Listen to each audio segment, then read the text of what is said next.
Greetings to all you dear teachers, educators, research scholars, and all you wonderful people who are here today. I really wish and hope that we would be able to have a few fruitful discussions and learn something for a better change. Just yesterday, I was having a conversation with one of my friends, and we were talking about the changing world, which is when he stopped me and he said, Anita, the world has already changed. Now it's about you changing. Which is when I thought, it's so true. The world has changed, and more so with this pandemic, the world just changed overnight. Now it's all about us. It's about how we change in our attitude, in our perspective, in our views, in the things that we do, in the way we think. It's all about us, and it's up to us whether we want to embrace this change or not. We will all unanimously agree that whoever has changed or not, the teacher community has changed. In these last 2 months, we have started thinking, and we have been trying a variety of ways to teach and get to our students. In my own home, both my dad and mom are college professors, and both about the age of 50. But I see the thrill and enthusiasm with which they're trying to learn new things and do new things that they have never done before. Which is why I think this pandemic is bringing about a lot of change. And also, it makes me very, very hopeful about the tomorrow. Few of the things that has changed in these last 2 months, very especially. Until now, we were doing only what we did every day. It was more of a routine. But now, it has shifted to trying and doing a lot of things which we've never done until yesterday, or the things that we thought we would never have to do. We are doing all of it. And irrespective of being a teacher or a student, we've all become learners now, and very, very good learners. All of a sudden, we've become very gutsy to experiment new things, new methods, new strategies, new ways. And we've also started looking at solutions that we really did not want to look until yesterday. Why I say this is because I work as an educator, and I go around to schools and colleges to conduct trainings and workshops for teachers and students. And when with teachers, when any change or any new approaches or methods or attitude is put forth, there is one group who's really receptive to everything, who is really looking forward to bring about a change. But there is also this other group who immediately says, this is how we've been teaching all this while, so why change now? Or there was once an instance where one of the teachers raised their hand and said, I'm sure none of what you're saying, the technology aspect, I'm going to involve because my subject does not need such a thing. But irrespective of the age or the subject or experience, be it anything, we are all changing.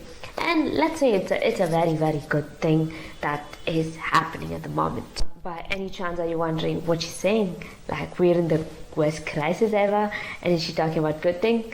I'm reminded of the words of John F. Kennedy, where he says, when the word crisis is written in Chinese, it's something like this, okay?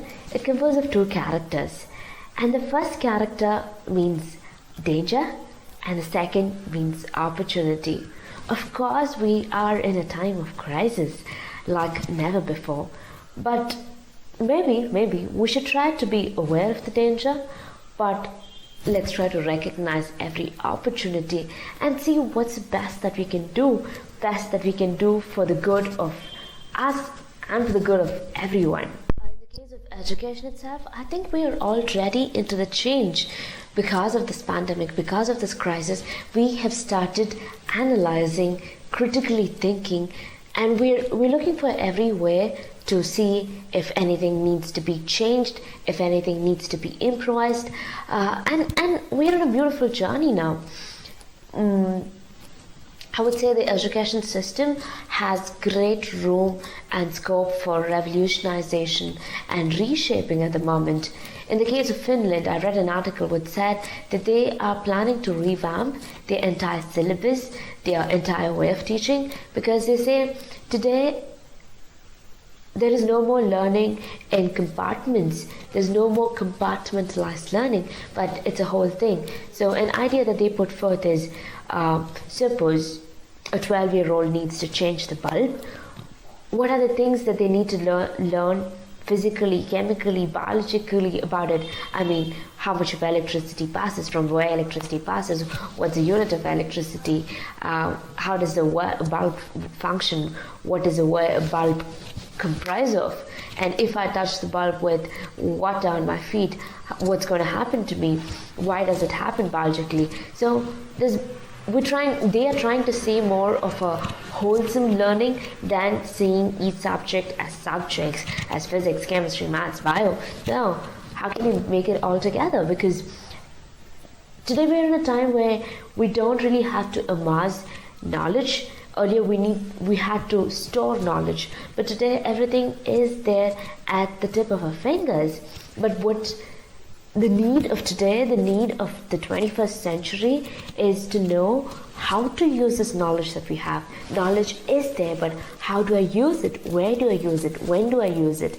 That's what the learners need to know. So education system can change that way. Or as I said, we are moving from a knowledge level to an applicatory level. No more can we actually see, okay, do I know things, or do I get a lot of marks, or am I able to memorize and spit out all that I've learned? No, that does not hold any importance now. Even in the work culture and the workforce, nobody wants people who just have marks, but we need people who have skills. So we're trying to see how we could bring about these skills in our students, skills in our learners, so that they get the best out of their life. Now coming to the core of our discussion, it's to redefine tools of education. Let's try to dissect it. Redefine means to give new meaning to or define differently, and tools are the programs or the things or the medium that helps to do a particular activity. Now can we just try to think, what are the major activities that happen in the teaching learning process, or in what we call as the education? 1 is transacting knowledge, and 2 is testing of knowledge. Everything that we do is for either of this. Now, in order to transact or test knowledge, what are the tools or the programs or the mediums that we undertake? Lecture method, this is the most popular one, which most of us use almost always to teach. Then we give notes or handouts, having discussions in class between peers or between the teacher and the student, having group discussions, interactions, and so on. Books, materials, resources. We give our students assignments and homeworks. We conduct tests and exams. And finally, we give them a feedback, we correct their papers, we give them grades and marks.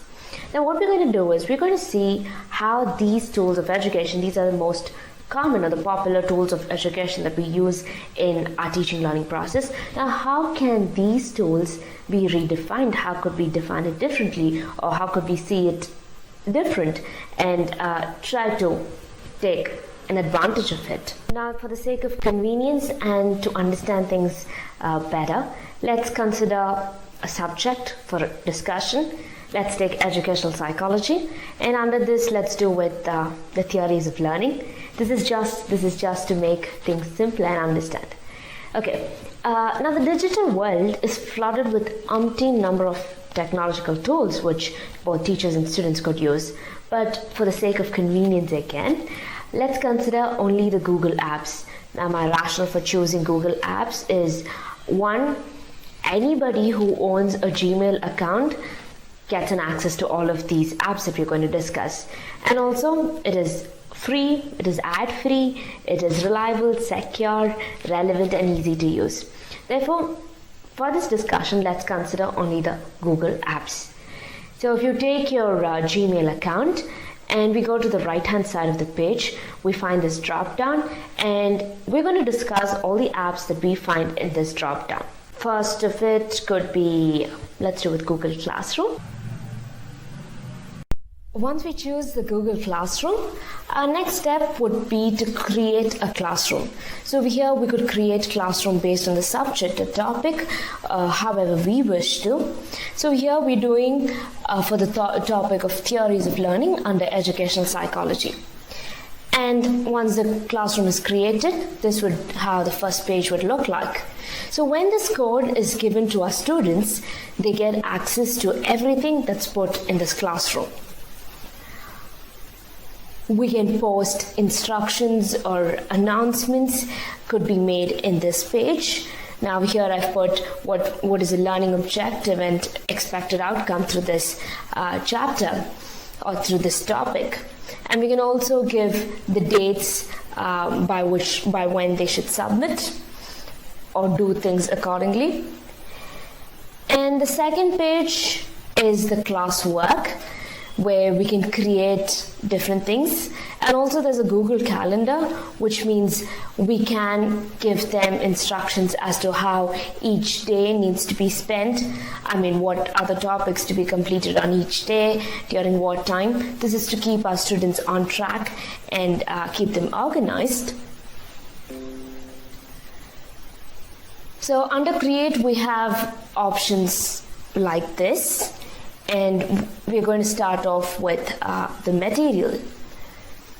So most often in class when we lecture, it's just us lecturing to our students, and students get access only to the information that we give. But over here, we can give them access to a variety of things. One, maybe we could take a video of our lecture and post it, or give them access to the Google Drive where we can upload our notes or videos or questions, whatever we want to give them, we could put it on the drive. Or we could give them access to links. Basically now the teacher's role is not teaching, but we're being facilitators. So we give them access to links of books or articles so that there is room for them to learn more.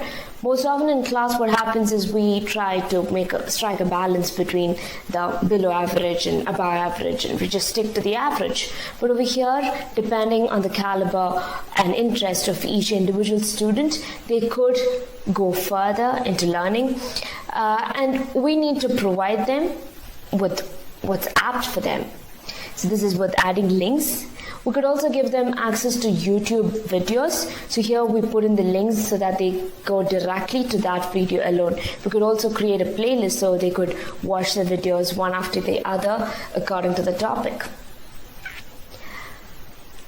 And the next is questions. So over here we could post our questions and we could ask our students to give their answers. So here I've put compare the trial and error learning theory with classical conditioning theory and comment. So students can give their comments, their thoughts, their ideas on this. And this is quite an interactive bit where the entire class can involve together. There was an option for quiz assignment.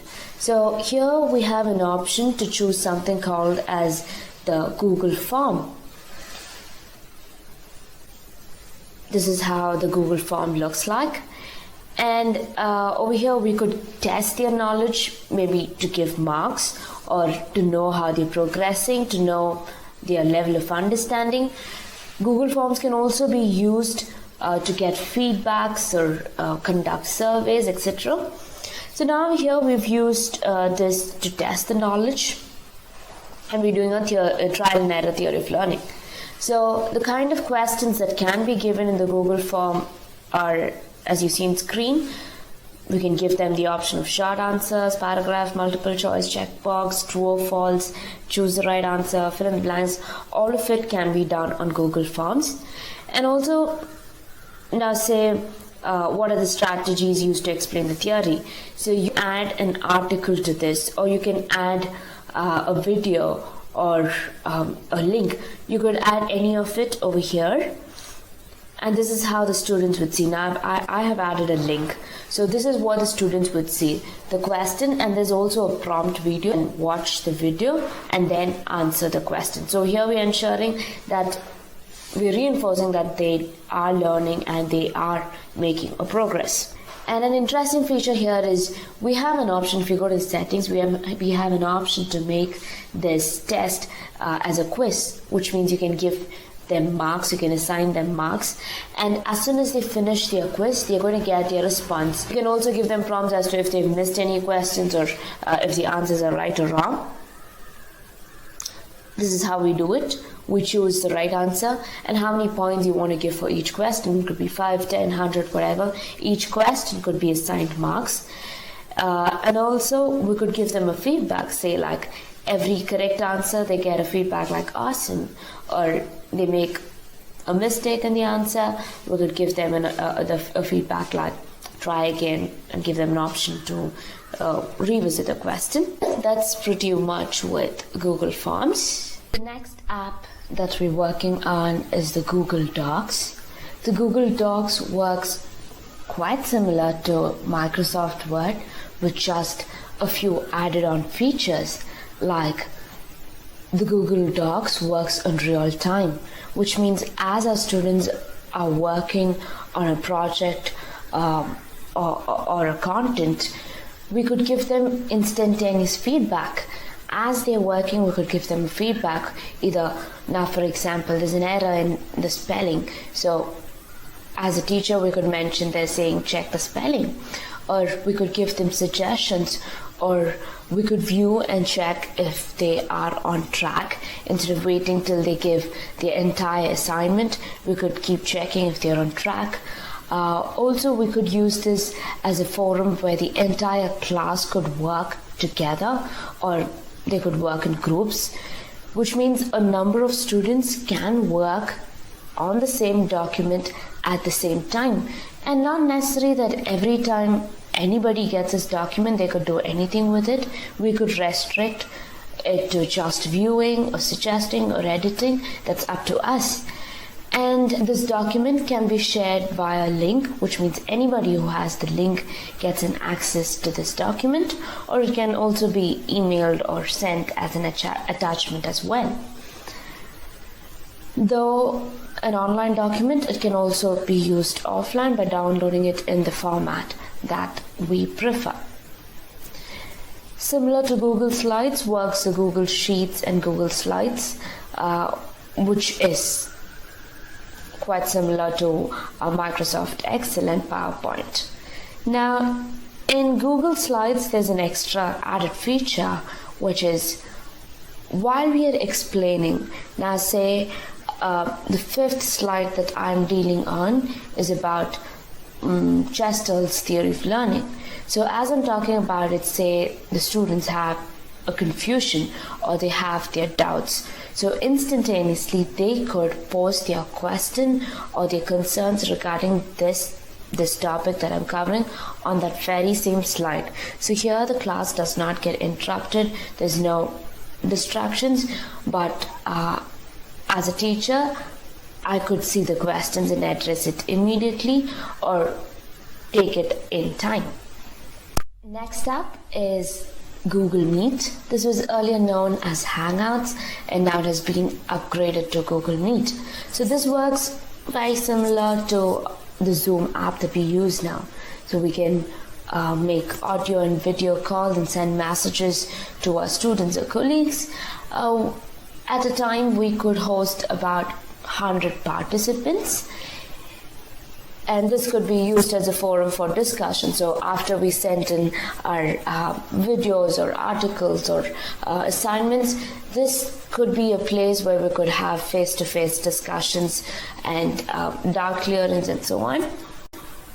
Jamboard is a forum where we could open a sheet, and as we're discussing, say if you're having a video call, but in order to know what their responses are, we could open a Jamboard and ask them to put in their thoughts. Say for example, we're dealing with operant conditioning theory.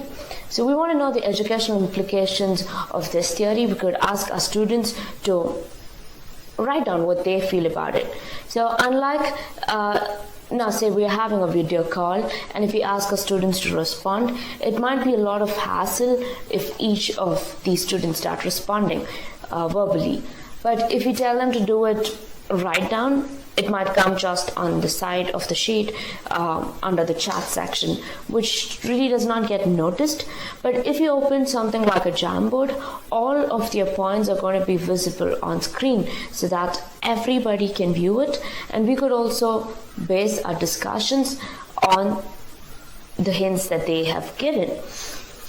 This works not just in the digital way, like while we have a video conferences. So even in the classroom, while we're teaching, instead of asking students to come up on the board or answer in class loud, we could open a Jamboard and they could put in their responses. Now why? How is this different?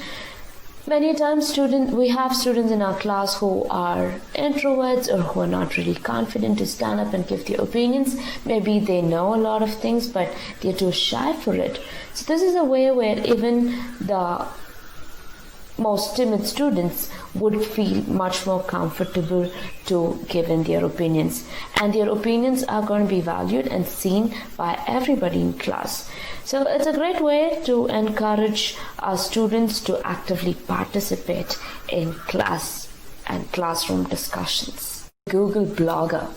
So I found this very interesting for a reason that most often when our students submit their assignments or we assess our students, it's just we the teachers who see their work. But if you could encourage our students to put in their thoughts or make the assignment in such a way where they write a blog or so, it's not just we the teachers who's seeing their work, but their peers and even others could get an access to these things. So in this case, even students feel the need to better themselves, to move to a higher level of performance, because they are aware it's not just they or their teacher, but it's many people who are going to view their things.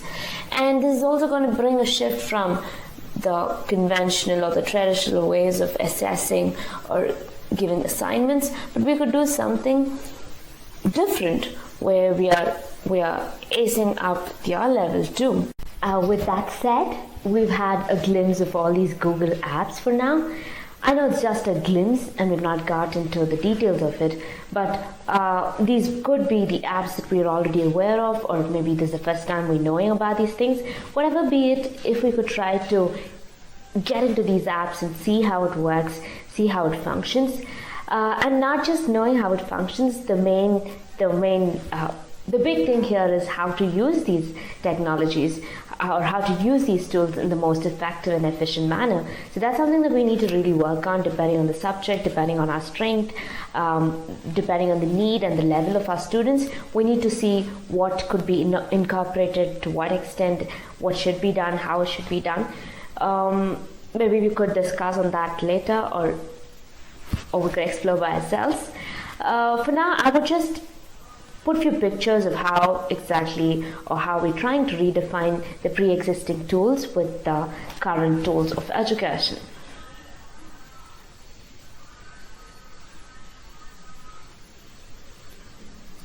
This is the classroom teaching, giving notes, interactions, resources and books, assignments and homeworks, exams and tests, giving our feedback. Therefore, when we say redefining the tools of education, it's not about replacing the pre-existing tools of education with digital tools, but it's about creating a blend of both. Now that we got a flavor of both the types or the methods of teaching or the tools of teaching, we need to be in a position where we could create a perfect blend of both together. Technology is never going to take away or overpower our real classrooms, but we need to create a blend of both, and by doing so we can do much more, we can give much more to our students, we can try to ace our students to a much better level, and we could also focus on giving them what they need today. I wish you all the very best. Thank you, and God bless you.